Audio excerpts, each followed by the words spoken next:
আসসালামু আলাইকুম। স্বাগতম জানাচ্ছি অরেঞ্জ রেসিপিতে। আজ আমি আপনাদের সামনে একটি পুডিং এর রেসিপি নিয়ে হাজির হয়েছি। তবে এটি নরমাল কোনো পুডিং নয়। বর্তমান সময়ে প্রচলিত খুবই ভাইরাল একটি পুডিং রেসিপি এটি।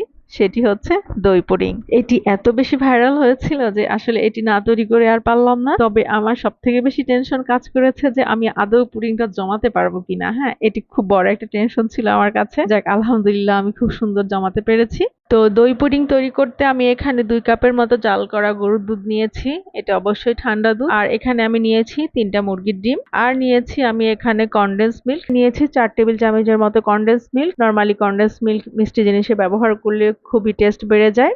এবার এতে দিয়েছি হাফ কাপের মতো টক মিষ্টি দই আর হাফ কাপের মতো চিনি দিয়েছি আর দিয়েছি সামান্য পরিমাণ একটু লবণ আর সামান্য একটু জর্দার রং জাস্ট একটু কালারের জন্য আর 1 চা চামচের মতো ভ্যানিলা এসেন্স অথবা কেওড়ার জলও দিতে পারে। এটি খুব ভালো করে মিশিয়ে নিতে হবে। চিনি এবং দইটা যেন খুব ভালো করে মিশে যায়।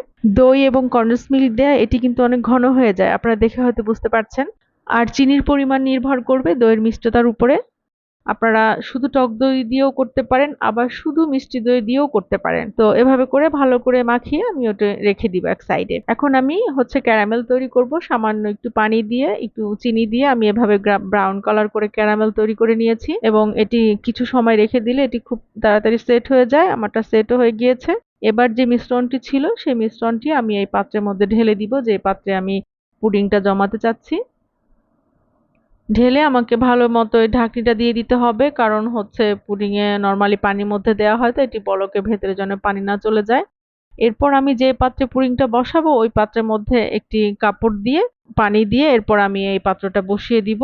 আর পানিটা এমন ভাবে দিতে হবে যেন এর 3 ভাগের 2 ভাগ ডুবে থাকে এবং 1 ভাগ খালি থাকে। এটি দেওয়ার পরে আমি শক্ত কিছু দিয়ে চাপা দিয়ে রাখবো যেন পানির বলকে এটি নড়াচড়া না করে। আর এটি হিট দেওয়ার নিয়ম, প্রথম 10 মিনিট আমি হাই হিটে রাখবো।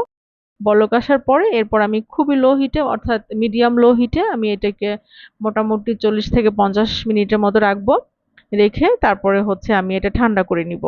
ঠান্ডা করে যখন ঠান্ডা হয়ে যাবে দেন আমি এটি সামান্য চাকু দিয়ে একটু ছাড়িয়ে নিব। ছাড়িয়ে তারপর উল্টে নিলেই হবে। আর সবথেকে বড় ব্যাপার গরম অবস্থায় কোনোভাবেই পুডিং মোল্ড আউট করতে যাবেন না, এতে কিন্তু পুডিং ভেঙে যাবে। তো এটি এর জন্য স্বাভাবিক তাপমাত্রায় এনে তারপর এটিকে মোল্ড আউট করতে হবে।